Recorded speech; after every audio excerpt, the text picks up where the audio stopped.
You can catch him on WBOC News at 6, 7, and 11, and on Fox 21 at 10. Over the years, Paul Butler has made quite the name for himself here on Delmarva, but how much really do you know about him? In today's Know Your Neighbor, Delmarva Life's Sean Stryker sits down with Paul to talk about his love for sports and some of his other passions. Well, he was born and raised here on Delmarva. He started his broadcasting career here on Delmarva, and after a brief stint down south, he returned here home to Delmarva. In case you haven't figured it out, I'm talking about Paul Butler. Paul, thanks for joining me. Hey, anytime. So you're a Delmarva native. You went to Y High. What was it like growing up in this area? It was amazing. I mean, I had a great childhood, Sean, and everybody who knows me will tell you that. I mean, I got a chance to play basketball, football, baseball, all the sports.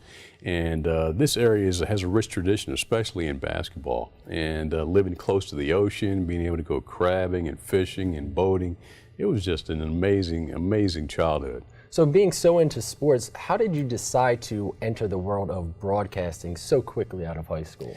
Well, it all became of my love of music, because I love music. I mean, at football games, back in high school, I used to walk around the football games with a big boombox on my shoulder listening. Before they had the iPods. That's right, listening to some, Funkadelic or whatever, and it was just great back then. I just had a love of music, and that love of music turned into, how can I make this a career? And so naturally, radio was that next step. Mm-hmm. And then that progressed into television. Right. Eventually, that brought you down south. I know you worked for a couple stations. Mm-hmm. But after 10 years down there, is that what you said? We did a 10-year tour of the South, I like to call it. Well, after those 10 years down south, you returned home to Delmarva. Right. Was it nice coming home? It was great coming back. We loved living in Charlotte, North Carolina. Beautiful city, great city. But there was, a few things happened. We had some deaths in the family, and my wife wanted to move back home, and I kind of wanted to move back as well. And we came back, and this is home for us. And Delmarva was great in welcoming us back. Now you did something that I find very admirable. You took a brief stint away from broadcasting to watch your children play sports. Right. Why'd you do that? Right. Well, I mean, it's because my mom and dad, when I was playing, my brother and I, we played sports in high school. My mom and dad didn't miss one game. Mm-hmm. They didn't miss one game. And I thought that was so important to have them in the stands. And I thought to myself, I need to do that for my son and daughter. My son played basketball and football. My daughter played volleyball. And I thought I needed to be there for them. Yeah, well, I'm sure they really appreciated that. Now, obviously, sports is a big passion of yours. Mm-hmm. Another thing that you like to do is mentor the youth. Why is that something you do? I see a lot of kids who are just looking for help, looking for answers, looking for direction. And I just want to be there to try to help them do that, because I had people along my career, not just in my childhood, but career, that helped mentor me to get me to certain positions. You incorporate sports into those mentorships. Mm-hmm. Is that something that kind of goes hand in hand?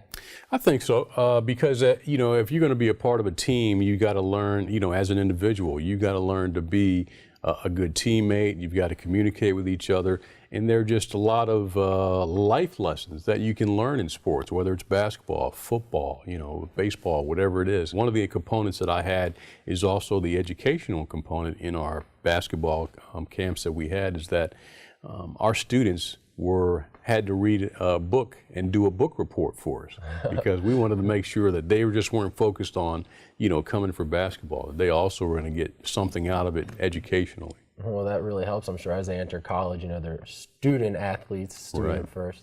Right. All right, well, I want to wrap things up with 3 rapid-fire questions. Uh-oh. Okay, Right. Are you ready? I think so. All right, well, the first one's easy. I'm just curious, and I like to ask a lot of people this question. Mm-hmm. What is your favorite food? My favorite food, you probably will not believe this, but my favorite food is French toast. French toast, a breakfast food. That's awesome. I can eat it any time of the day or at night. I love French toast. I love man. French toast too. I don't eat it enough. All right, so next question. I know you're really big into sports, as we just found out. If you could play any sport for any team, right, what sport and who would it be for? This is just simple. I would be a guard for the Los Angeles Lakers. Is that your favorite That's been basketball my team? team since, the 70s when Magic Johnson was there and Kareem Abdul-Jabbar and James Worthy and those guys playing against, Larry Bird of the Celtics. Yeah, just running Showtime for the Lakers. That'd have been awesome. All right, last question. If you could interview anybody in history, who would that be, and what would be the first question you asked them? Well, this one's pretty easy too. I mean, I would interview Martin Luther King Jr., Dr. King, and I would ask him what he thought of what's going on in our world today, and what he would see as possible solutions. Because, he fought for civil rights back then, and we're still having some issues now. I would want to know what he would think about what's going on today. Yeah, and I would like to hear his answer to that question as well. Well, Paul, thanks so much for sitting down with me welcome, and Sean. telling me a little bit about yourself. I really enjoyed getting to know you a little bit better. All right, and you want to join us next week. I'll be sitting down with WBOC's, one of their favorite meteorologists anyway, Dan Satterfield. Well, it sounds like Paul's worn many hats over the years. What a great guy. Yeah. And if we're going to be wearing hats, we might as well make them pop, right? Well, up next, we create our own special hats all for a good cause, plus how you can get involved in helping improve the lives of others. Now, it's been proven that pets can help improve the lives of others. Still ahead, we're going to introduce you to a few cats and dogs who are up for adoption right here on Delmarva. Delmarva Live. We'll be right back.